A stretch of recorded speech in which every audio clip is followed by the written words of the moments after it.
Welcome everyone to the latest edition of the JS Dev Zone. As you probably noticed, I am not Darcy Clark. We've decided to swap in a guest host this week and talk a little bit about some of the projects that we have at the JS Foundation that are sort of pushing the boundaries in the JavaScript space and open source in general. And so my name is Chris Borchers. I am the executive director of the JS Foundation. And on this week, or this month, I mean, we have Stefan Thomas, who is the CTO at Ripple. So welcome, Stefan. Hey, Chris. Good to be here. Yeah, so let's go to, I guess just tell me a little bit about you and what you do at Ripple and sort of your experience in JavaScript, if there is any, and just kind of, yeah, a little bit about you. All right. So yeah, my name is Stefan Thomas. I got into JavaScript, man, I think I was like 11 years old or 12 years old, so it's quite a while ago. And obviously through web design and kind of building sort of the little scripts that make your website a little bit more interactive.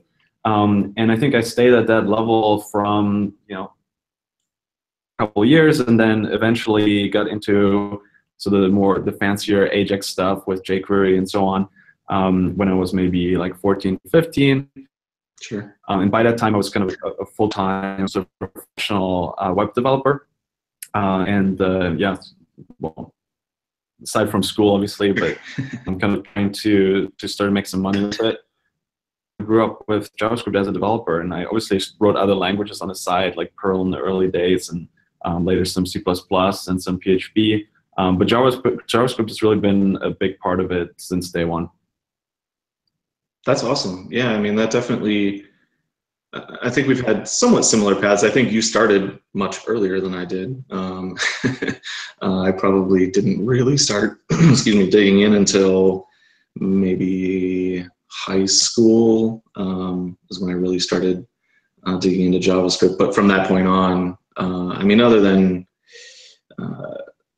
stuff I was forced to take in college and whatnot, I mean, most of my programming was also JavaScript. So that's awesome that you have that background, and I guess possibly explains part of the reason why the project we're talking about, which is Interledger.js, sort of the first implementation you dug into around Interledger was JavaScript based. So maybe give us a little bit of info about Interledger itself and Interledger.js, and yeah, kind of what you do around the project.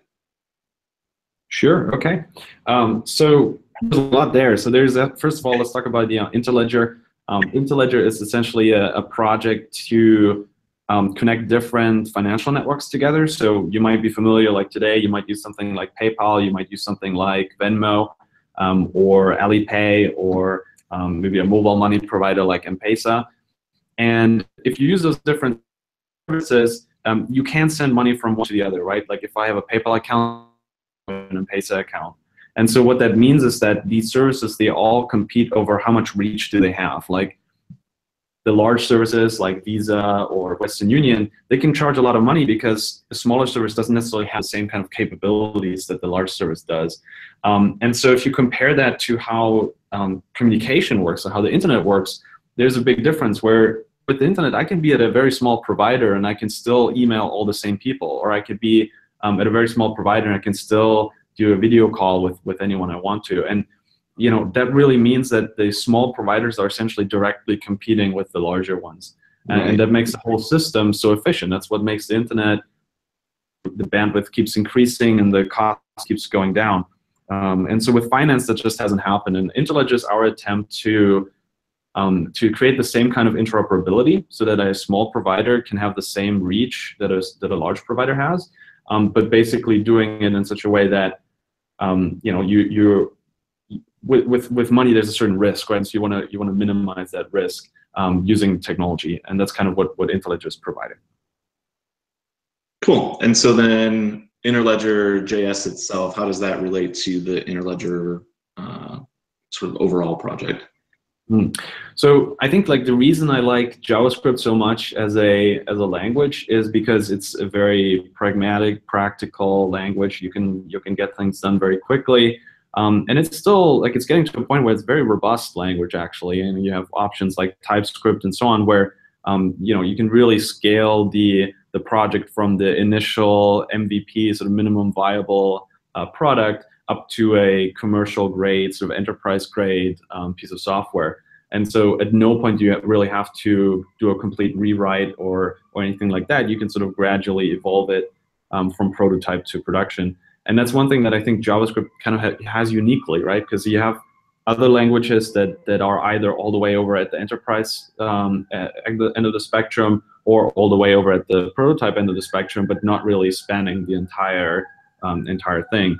So we decided to do the reference implementation for Interledger in JavaScript because that allowed us to build it very quickly, experiment with different protocols and kind of variations of the protocol very quickly, and kind of iterate rapidly until we got to a point where now it's kind of stabilizing, and now we can work on making the implementation robust. So that's kind of the background for it.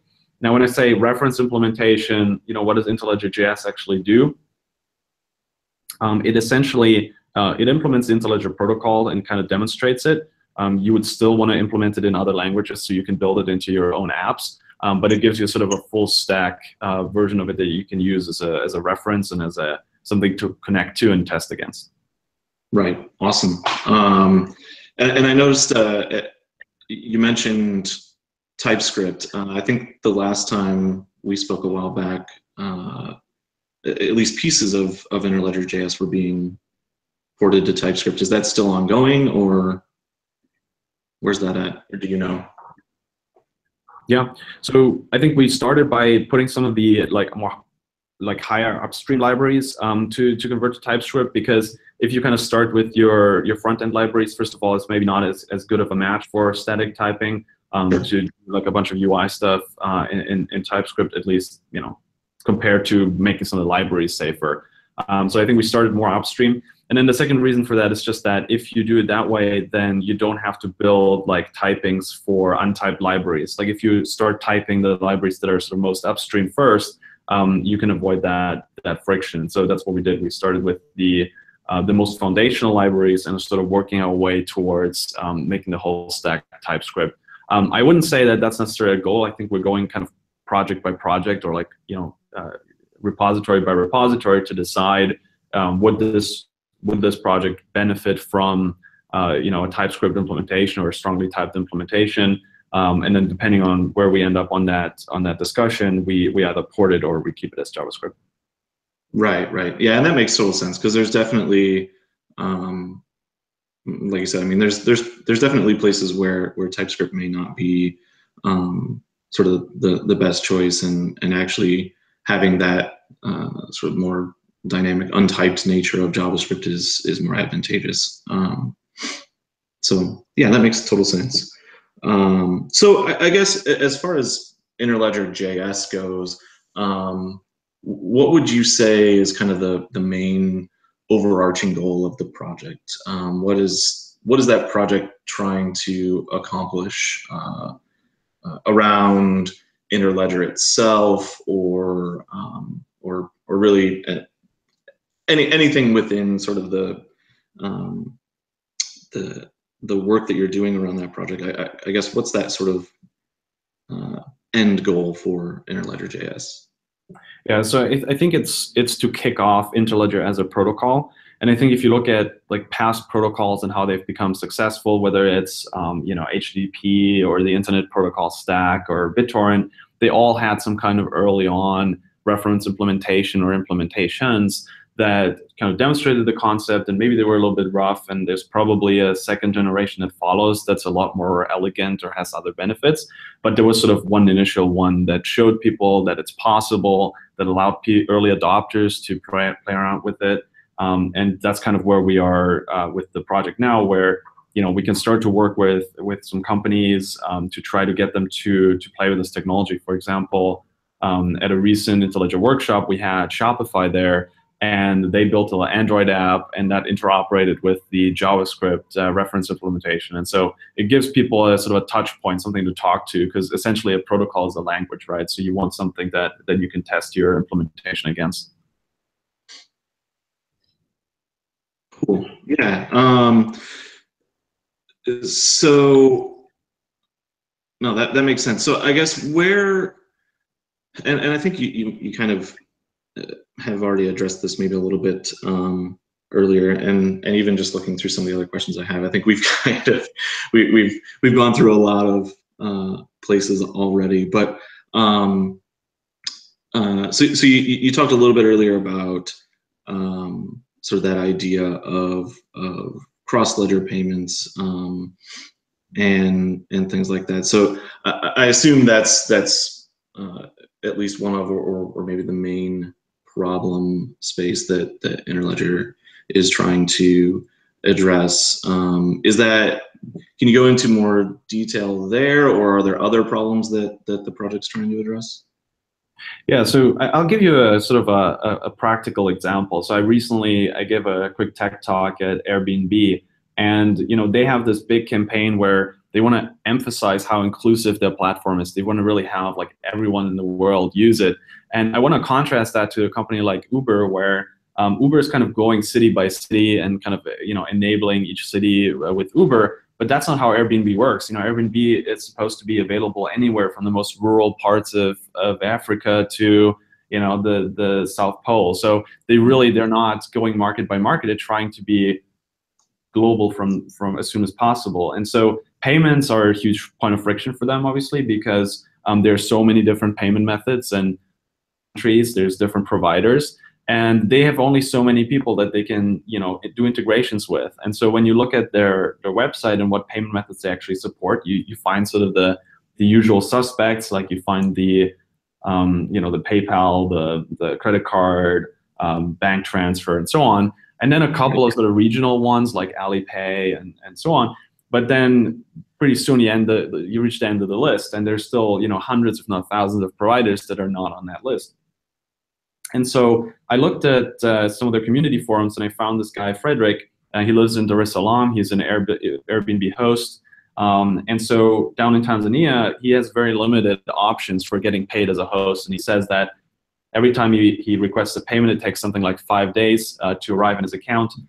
And the fees are extortionate, right? So in one instance, he got a $29 payout for an Airbnb, and what actually arrived in his account was $19, right? So it's a huge amount of fees that's lost along the way. And at the same time, it's also very intransparent. So you don't know how much fees there's going to be, when are you going to get the money, are you going to get the money, and so on. And so you basically took to the forums to kind of ask if there's a better way. And very quickly, someone responded, and they said, why don't you just use PayPal? PayPal's in Tanzania, right? So why don't you just use PayPal? And he says, well, I have a PayPal account, but Tanzania is a send-only country, so I can't actually receive money on PayPal. I can only send it. So I could spend money online, but I can't receive it as a host. And so there's these kind of points of friction that we often don't realize. And I think if you live in the US, you might think that payments is a completely solved problem. You probably have a bank account, you probably have a credit card, and you don't really think about it too much. But I think if you're somewhere else in the world, it can be a much, much greater problem. And so the opportunity with something like Interledger is to actually allow these countries to kind of leapfrog, right? So Frederick that I described, in Tanzania, he actually has a bank account, right? So that puts him ahead of most Tanzanians, because only 2% of Tanzanian adults actually have a bank account. And so he's actually one of the luckiest ones. And then if you want to reach more people, you have to kind of look at mobile money. So about 32% of Tanzanian adults have mobile money. I think that number is a little bit old, so it's probably a little bit more now.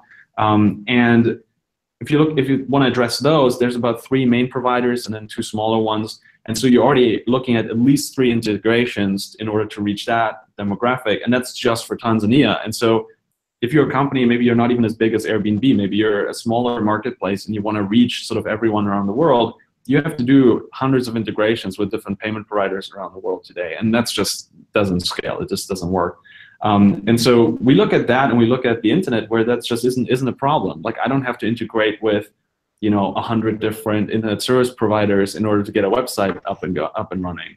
And so what that's created is it's created the internet as a sort of non-monetary space. And some people might say, oh, that's great, we don't like money. But at the same time, like if you're running a website, if you're running a real business, if you're trying to make money off your blog, you're kind of limited to things like advertising that's annoying, or selling people's data, which is terrible violation of privacy. And so I think giving a better business model through the same kind of interoperability that underlies the internet, and actually enabling not just for people in developing countries, but for the West as well. Yeah, that's awesome. So I mean, I guess what I'm hearing there is Interledger as a protocol, and then Interledger.js as that implementation is really opening up opportunity for both businesses and enterprises to reach into these other markets without having to add to their growing list of integrations. And at the same time, it's also providing opportunity to these individuals in countries that may not have that opportunity to receive payments online easily and affordably, right?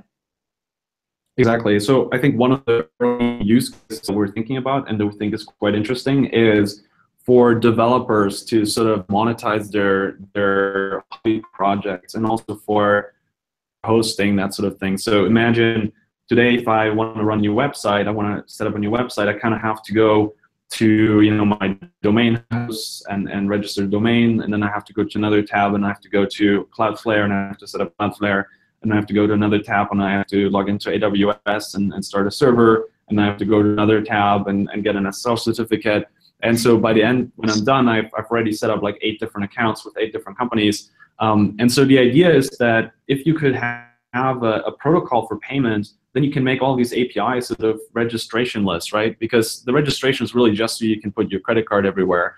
But if you could have a protocol that allows you to pay, I can just have a little command line client, and I give it my Interledger credential, and now I can just make different API calls to different APIs. And even if they're paid services like registering a domain, it works like any other REST API call. So that's something that we're looking at right now as a potential approach. And then, of course, once I have bought all these services using my Interledger credential, maybe I'll put together a cool little app or a little website or something, and now I want to get paid by my users with Interledger. Well, it's the same thing. I put in the same credential, and now I can receive tiny payments from anyone who's calling my API or who's going to my website.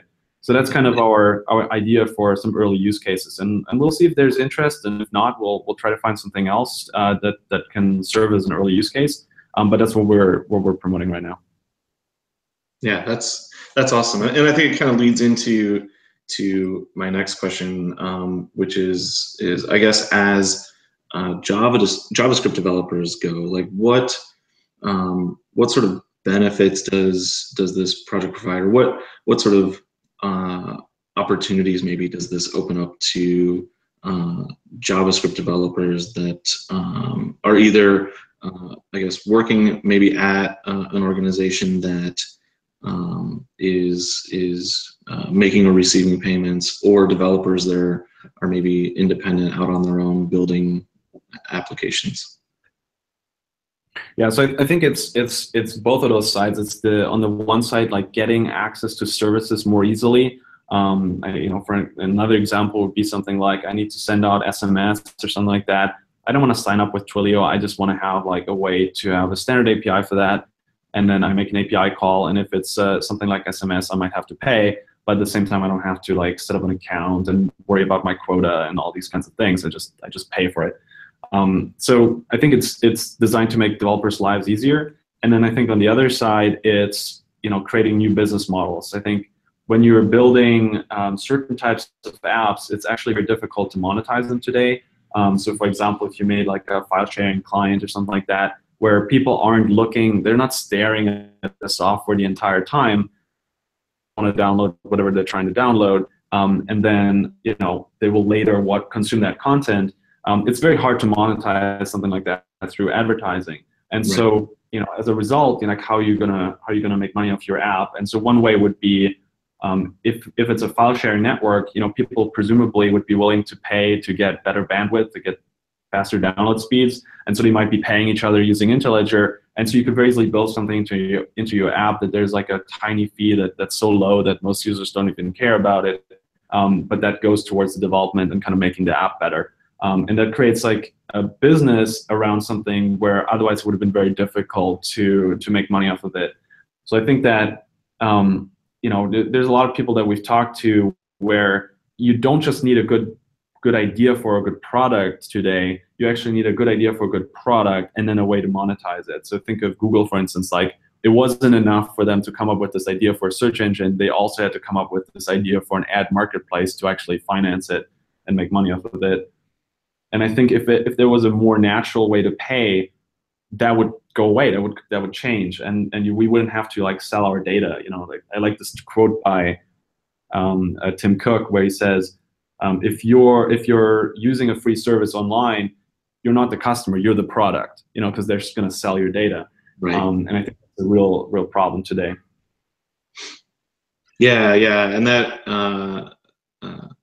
I think the example that I always go to in my head is one that I saw earlier on, around sort of micropayments in place of ads on say like blogs or something like that, where I would gladly pay small amounts of money for the time that I'm reading a blog to not, one, have ads thrown in front of me, and two, have my data be sort of that target to be able to put more of those ads in front of me. So I actually want to tell you a little bit of an analogy here, because in the real world, right? Actually, let me set that up a little bit first. So I think a big concern I get often is like, well, right now the web is free, and you're trying to make it not free. You're trying to make it paid. And I think that's kind of a strawman argument, because in the real world, if we wanted to, we could barter. So for instance, you want to go out for a nice dinner, well, you could pay for it by doing the dishes for 3 hours afterwards. We just don't think that that's a very efficient way to do it. And I think by having money, it allows us to do the things that we're good at, like whatever our actual job is, and make the money and then spend it on whatever we want. Whereas like the internet is still kind of limited to bartering, right? Like, I'm going to the website and they're going to show me ads, or I'm going to the website and they're going to sell my data. And that's just one way of how I as a person can be monetized, which is like, look at your advertisements.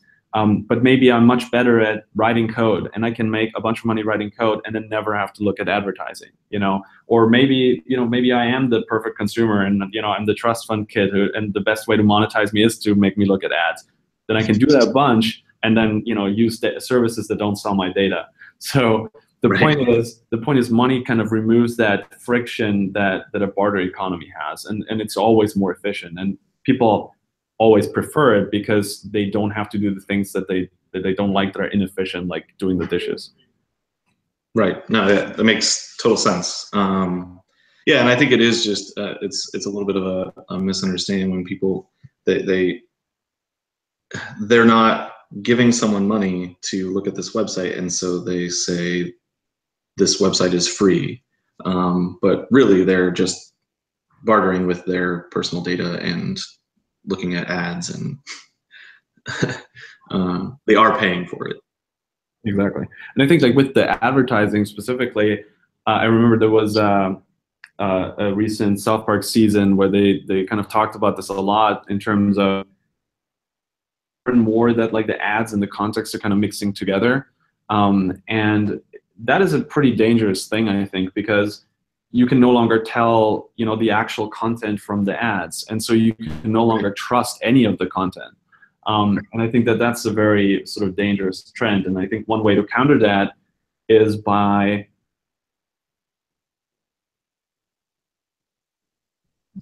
we pay for all kinds of benefit. One thing I think of is John Oliver episode where he talks about this sort of sponsored content, and he makes this interesting point that like he works for HBO, And so he doesn't have to worry as much about advertisers or like what different corporations think about what he's saying on his show. And that allows him to be much more free in his opinions. And I think that's incredibly important. And like, you don't really have that if you're on a big sort of syndicated media platform online today where they have big advertisers and have to think about what do we say, and then maybe there's even like sponsored content. So I think we can actually make the world a little bit freer and maybe less corporate controlled if we have a way to pay for the content that we consume. Yeah, absolutely. Yeah, I totally agree. So I guess to circle back a little bit, and I think we touched on this a little bit at the beginning, but I'm actually curious just how Interledger itself, the JavaScript project started. Was this something that I actually don't know. So was it actually started at Ripple? Was it just one person's sort of pet project, or is this something that's been kind of more strategic and ongoing for a while? So I would say, like, we kind of talked a little bit about, why we used JavaScript. I think there's a little bit more to that story. When I first got into sort of the digital currency space, I knew absolutely no Node.js. Okay. And I thought it would be a really good way to kind of both learn about Bitcoin and learn about Node.js to try to write a Bitcoin implementation in JavaScript. And obviously through that exercise, that turned into a pretty large project, and took several years and thousands and thousands of lines of code. And finally, I got very familiar with Node.js, and I started to really like it as a platform.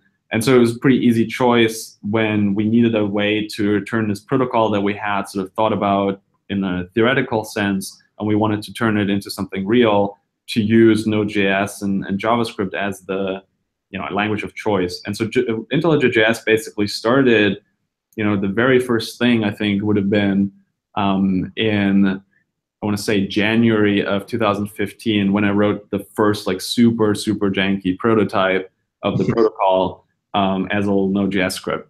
And I think that's still on GitHub. I think it's called github.com/justmoon/5-bells, which was sort of the code name for it at the time. And that took like one afternoon. And again, that shows kind of the power of the language. It's like you can get things done very, very quickly. And then from there, we kind of implemented a proper ledger. So ledger is basically a system that tracks account balances. And so if you want to do Interledger, which is essentially connecting ledgers together, you kind of need to start with a ledger so you can have something to connect. And so we built a little ledger reference implementation first, and then the next thing you build is a connector, which is the system that sits between ledgers and does the routing.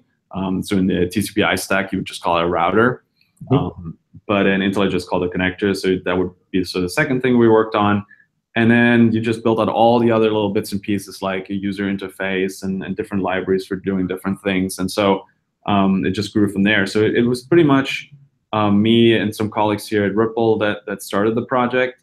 And then, there's now some other companies that are starting to work on a Java implementation, and it's kind of grown a lot as a project. And 260, I think, contributors in the W3C group behind it. And it's kind of growing slowly, but the JavaScript was kind of just to kick it off, just to make it real at all.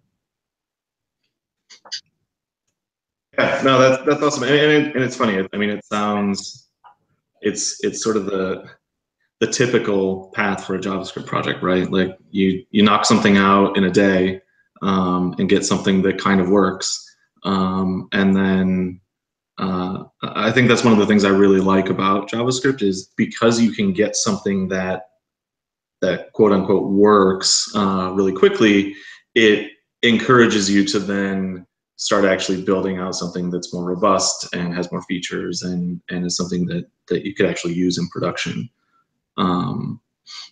So it's always interesting to hear how projects start and how they a lot of times kind of follow that path in the JavaScript space, at least.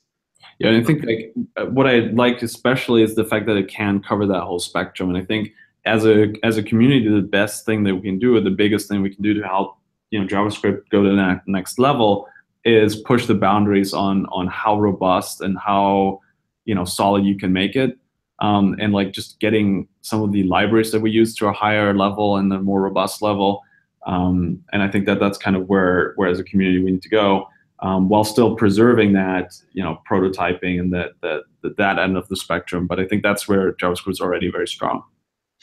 Yeah, definitely.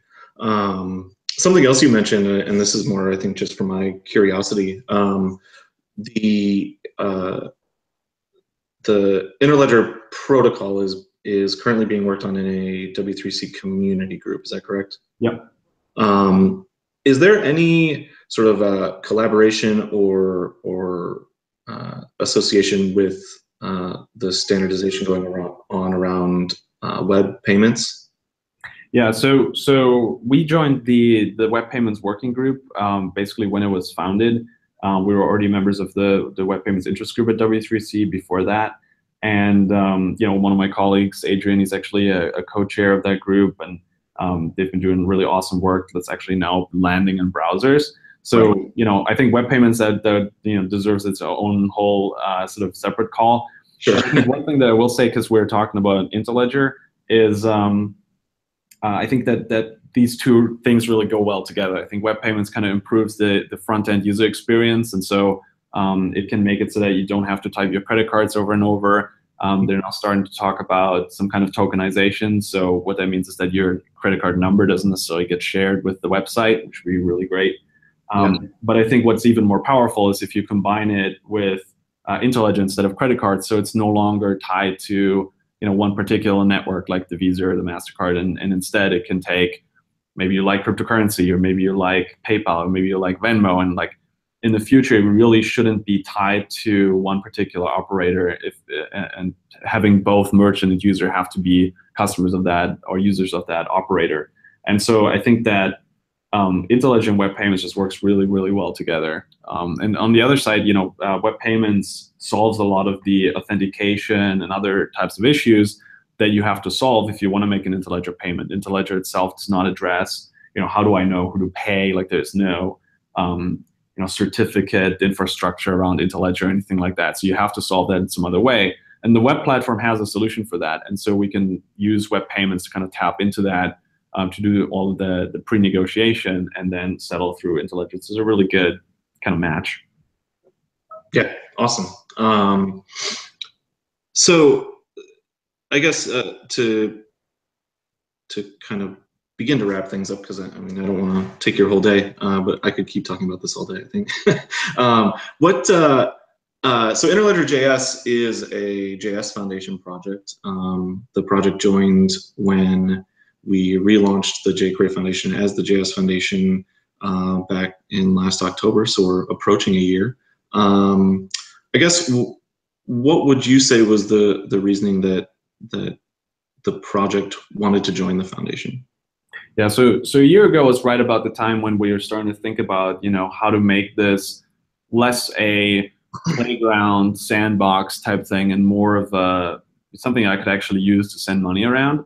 And so we were starting to think about licensing and thinking about how to get more contributors and how to make the whole thing a little bit more robust and make sure that it survives any particular contributor dropping out and so on. And I think that having that kind of support and having that kind of infrastructure that the JS Foundation provides was just critical to that step. And actually, like looking back, like the number of opportunities and like conferences and other things that we've done with you guys, just been super, super helpful. So I don't think Interledger.js would be where it is now if we hadn't made that step.